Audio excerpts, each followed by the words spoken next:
एक cease fire तो उधर हो गया बड़ा वाला, अब हमारे लिए एक और बड़ा सीज फायर अब होने जा रहा है। शायद आपको भी लगता है कि ये सीज फायर ज़रूरी है, होना चाहिए, या आपको लगता है कि अभी शायद मामला इतनी जल्दी ये हल ना हो पाए पीटीआई और गवर्नमेंट का? देखिए जी, जिस तरह बैरूनी जारहियत के इंडिया का मुकाबला करने के लिए पाकिस्तान में एक नेशनलिज्म अपने पीक पे हमने देखा, और सारी कौम इकट्ठी देखी और इदारों के पीछे खड़ी देखी, फोर्सेस के पीछे, फ़ौज के पीछे खड़ी देखी।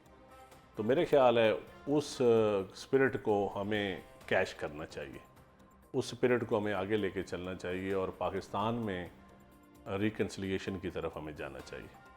पाकिस्तान में हमें, क्योंकि अगर पाकिस्तान में हम रिकन्सिलिएशन करेंगे तो इसमें किसी की विक्ट्री या किसी की हार नहीं होगी, ये पाकिस्तानी अवाम की जीत होगी। जिस तरह हमने बैरूनी महाज़ों पे हमने दिफा के मौके पे लड़ा, अपनी एक लड़ाई लड़ी और जीती, और हमारी फोर्सेस ने हमारा सर फ़ख्र से बुलंद किया, तो अब पॉलिटिकल क़यादत स्पेशली हुकूमत का काम है कि वो भी अवाम का सर फ़ख्र से बुलंद करे। सही। अच्छा, जब इस स्पिरिट से कोई बातचीत होगी या चीज़ें हम लेके आगे चलेंगे या कोई रिकन्सिलिएशन या कोई मामला स्टेबिलिटी की तरफ जाएंगे, यकीन करें पाकिस्तान में लोग सुख का सांस लेंगे, हमारी मईशत में बेहतरी आएगी, हमारी ज़राअत में बेहतरी आएगी, और हमारे जो जेन्युइन इश्यूज़ हैं जो पाकिस्तान की आवाम के, जो गुर्बत से लड़ाई हमें लड़नी है, हमने तालीम हासिल करने के लिए एक लड़ाई लड़नी है, सेहत, अच्छी सेहत के लिए एक लड़ाई लड़नी है, तो ये लड़ाई हम बहैसियत कौम ही लड़ सकते हैं।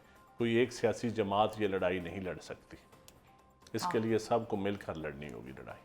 अच्छा, तो चंद साहब, जाहिर है आपके पास भी इतलात आती होंगी, सेक्रेटरी इतलात का ओहदा है, इतलात बड़ा एक इम्पॉर्टेंट इस वक्त पाकिस्तान में एक चीज़ है जो कि यहाँ से वहाँ से यहाँ घूमती है। कल तारिक फजल चौधरी साहब हमारे प्रोग्राम में आए थे, तो वो ये कहते हैं कि मामला जो हैं वो बातचीत या मुज़ाकरात से आगे बढ़ गए हैं पीटीआई के साथ, और हमारी बातचीत खासी चल रही है, लेकिन अभी उसको डिस्क्लोज नहीं करना चाह रहे ताकि बीच में गंद ना मचे, कोई खामखा बदमज़गी ना हो।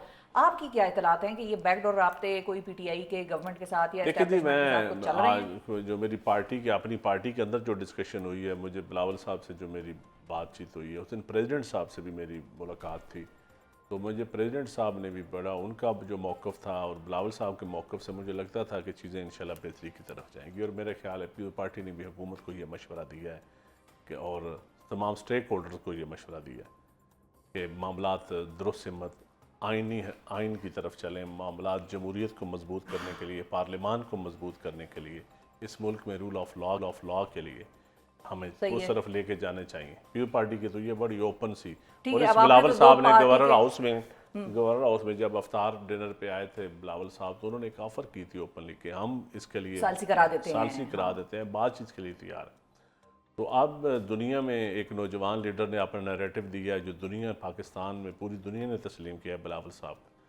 तो उस नौजवान का अब भी ये है कि जिस तरह पाकिस्तान की यूथ ने, नौजवान नस्ल ने, सिर्फ बिलावल साहब ने नहीं, सारी नौजवान नस्ल ने सोशल मीडिया पे पाकिस्तान की जंग लड़ी है, तो अब उन नौजवानों को हमें मायूस नहीं करना चाहिए। अच्छा, अब चंद साहब, आपने तो एक नौजवान लीडर जिनसे आप वाबस्ता हैं उनका आपने जिक्र किया कि उन्होंने तो एंथुजियाज्म शो किया, और उन्होंने तो भाई ऑफ़र भी दे दी थी पहले कि भाई हम सालसी भी मैं करा सकता हूँ और बैठें, और आपने जरदारी साहब का भी नाम लिया कि भाई उन्होंने भी कहा है कि भाई इस पर बातचीत हो, बैठें, मसले को हल करके आगे चलें।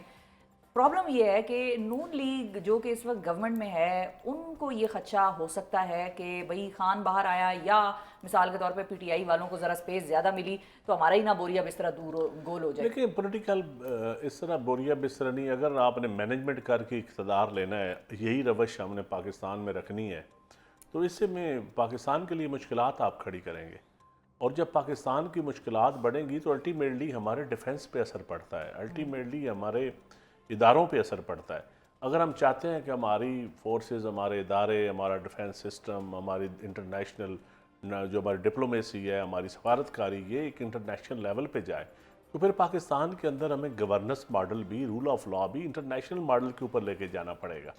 ये नहीं है कि आप यहाँ घसा पड़ा निज़ाम चले और उधर आप कहें कि दुनिया की टेक्नोलॉजी से आप मुकाबला करें, आप दुनिया के मतलब डिफेंस सिस्टम, आप दुनिया का मुकाबला करें, और आप लोकल गवर्नमेंट सिस्टम भी हम ना ला सकें अच्छा सा, अपनी हम लड़ाइयाँ लड़ते रहें छोटी छोटी अदालतों के बाहर, जेलों के बाहर। इस तरह नहीं, ये पाकिस्तान के दो फेस नहीं हो सकते, लेकिन पाकिस्तान का फेस एक ही रहना चाहिए। जब आप डेमोक्रेटिक फेस, मॉडरेट फेस बनाएंगे तो आपको पाकिस्तान के अंदर भी डेमोक्रेसी लानी पड़ेगी, परवान चढ़ानी पड़ेगी, रूल ऑफ लॉ लाना सही है। पड़ेगा। अब रूल ऑफ उसमें लॉ किसी को फायदा होता है किसी को या नुकसान किसी भी को होता है। नुकसान होता है, ये कता नजर इसके कि कौन किसकी स्पेस आती है। जब आप अच्छा डिलीवर करेंगे तो आपकी स्पेस ऑटोमेटिकली बन कोई नहीं ले जाएगी। सकता। अच्छा, अब जब हम ये देखते हैं कि एक तरफ गैर रस्मी टॉक्स की खबरें आ रही हैं और खबरों में छप भी रही हैं, इवन पॉलिटिकल पार्टीज जो खास तौर पे इन्वॉल्व हैं, पीटीआई और पीएमएलएन, उनकी तरफ से भी हमें पॉजिटिव सिग्नल्स मिल रहे हैं, लेकिन दूसरी ही तरफ एक तो खान साहब भी ये चाहते हैं कि इन टॉक्स को मंजर आम पे ना आए और ये गैर रस्मी तरीके से बैकडोर की तरफ ही चलती रहें, पीछे पर से पुश चलती रहें, सामने आते हैं तो बदमज़गी का इम्कान ज़्यादा होता है। लेकिन साथ ही साथ जो गवर्नमेंट का रवैया हम देखते हैं कि आज उनकी मुलाकात थी उनके कुछ सियासी रफ़का की अडयाला के बाहर और वो मुलाकात नहीं कराई गई, तो क्या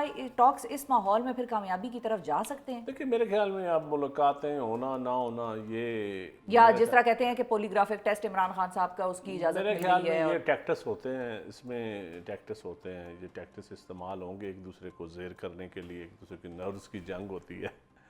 तो लेकिन पीपल पार्टी का तो बड़ा वाज़ह मौक़िफ़ है, हम तो चाहते हैं कि जमहूरियत मजबूत हो यहाँ पे। और जमहूरियत मजबूत होना, ये देखें, ये लोगों को समझ नहीं आती कि जमहूरियत के फ़ायदे क्या है।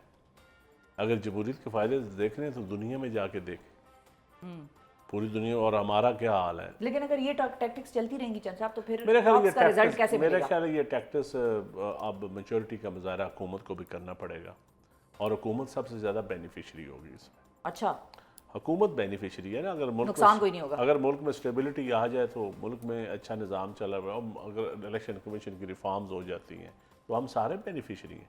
कोई अपोजिशन में है या कोई हुकूमत में है, सब बेनिफिशरी। जिसने इलेक्शन लड़ना है, जो इस सिस्टम का हिस्सा बनना चाहता है, जो पॉलिटिक्स ज्वाइन करना चाहता है या जो मुल्क के लिए सोचता है, वो इस निज़ाम का बेनिफिशरी होगा।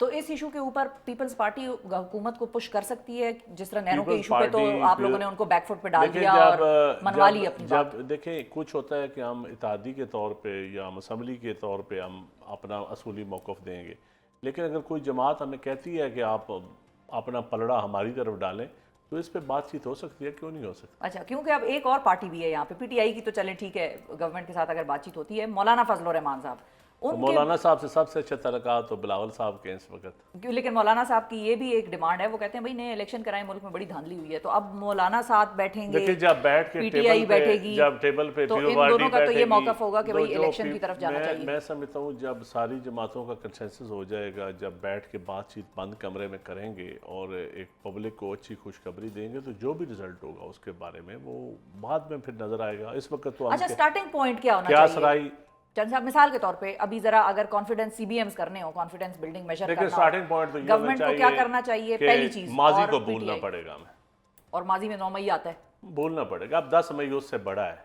अच्छा, 10 मई 9 उसकी मई खुशी को मनाएं। 10 मई जो है ना, यौम तशक्कर, यौम तकबीर, यौम जो भी आप इसको नाम देना यौम चाहें, शुहदा कह लें, चलें, या जो फतह का हाँ। दिन है हमारा, ये 9 मई को खा गया है। अच्छा, और गवर्नमेंट को भी इसको भूलना चाहिए। मेरे ख्याल में ये 9 मई को खा गया, 10 मई बहुत बड़ा दिन बन गया। अच्छा, और अगर यही बात हम अगर आपसे, आप एक दिन आप रोते रहें, दूसरे दिन हंसते रहें, तो ऐसे नहीं होता ना। हाँ ये बात सही है आपकी, वैसे ही 10 मई 9 मई को खा गया है। अच्छा, अब एक कॉन्फिडेंस बिल्डिंग मेजर आप कह रहे हैं कि माजी को बुला दें, अब इस्टेब्लिशमेंट को क्या करना चाहिए अगर वो भी इस टॉक्स में फरीक बनते हैं? देखिए मैं समझता हूँ कि जो फोर्सेस ने इज्जत कमाई है, जो इस्टेब्लिशमेंट ने इज्जत कमाई है, उस इज्जत को उनको लेके आगे चलना चाहिए।